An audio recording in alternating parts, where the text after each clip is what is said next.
The string won. Now if you've seen my previous video, you might be very confused. Sir, didn't you in your previous video spend nearly 8 minutes breaking strings video string by string, and now you say string won? Yes and yes, not because strings video was factually or logically very strong, but because the response by Dhruv Rathee, Akash Banerjee and rest of the media mentioned in the toolkit was very weak. Before we move forward, we must understand that social media is not a game of logic, facts or who is right. It is a game of perception, or what people think.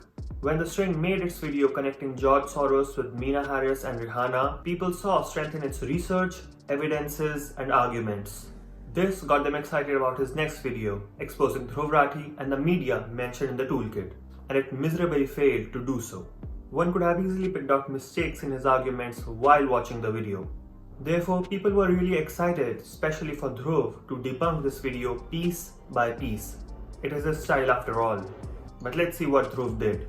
3 दिसंबर 2011 से याद है इस दिन क्या हुआ था? एक बड़ी पॉपुलर बॉलीवुड फिल्म रिलीज हुई थी. He made a cringy roast video, and the rest followed him blindly. In social media fights, you counter fire with fire. A roast video with a roast video, and a diss track with a diss track.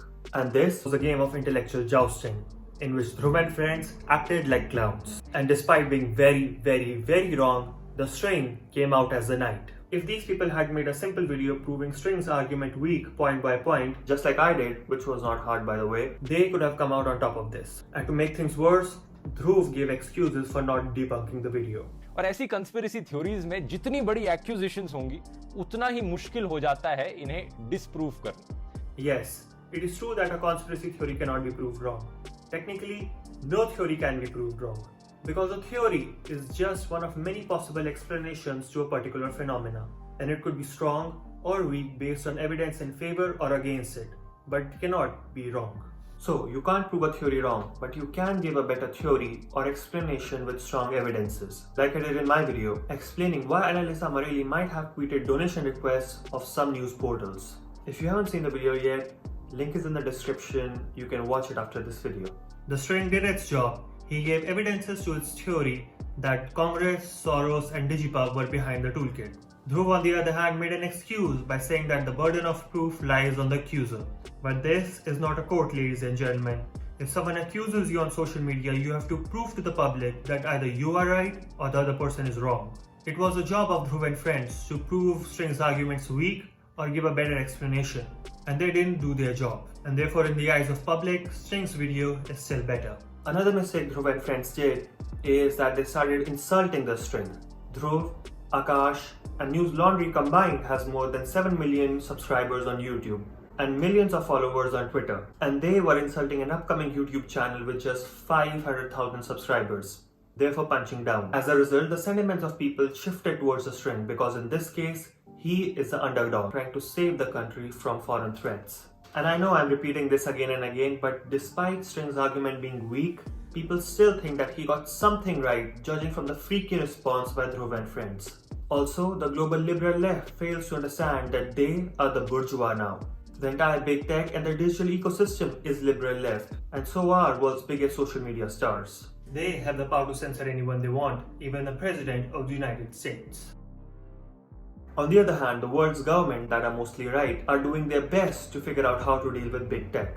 And the right liberals, as I like to call them, are fighting on social media against one-sided biased content by the liberal left. Therefore, when people like Dhruv Rathee, Akash Banerjee, Mohammed Zubair and news outlets like News Laundry insult, troll or make fun of someone like The String or Baba Ramdev's attempt to modernize Ayurveda, they are effectively punching down, therefore coming off as bullies. It is also true that the global liberal left is losing issues that they long relied on. Issues such as gender equality, racism, secularism, climate change, because most of the today's right agrees with all of them. Therefore, in an attempt to keep up their relevance, they end up saying things that are biased, morally wrong, and unnecessary, that people end up doubting them even when they're right. On the other hand, the right has always been biased, but they have come a very long way in the last 2 centuries, therefore effectively making them the right liberal. And because of the visible growth of the global right, people now are very understanding towards them, and their inherent biases. In India, Abhimanyu, An Open Letter, The Sham Sharma Show, and The Print are some of the good examples of what I like to call the right liberals. In the end, all I can say is that the String has learned its lesson when its video was deleted.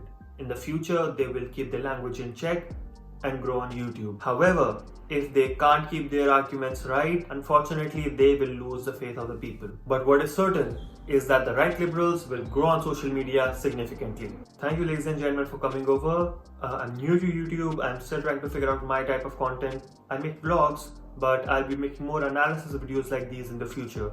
So if you like the video, press the like button. If you want to stick around, press the subscribe button, and I'll see you soon.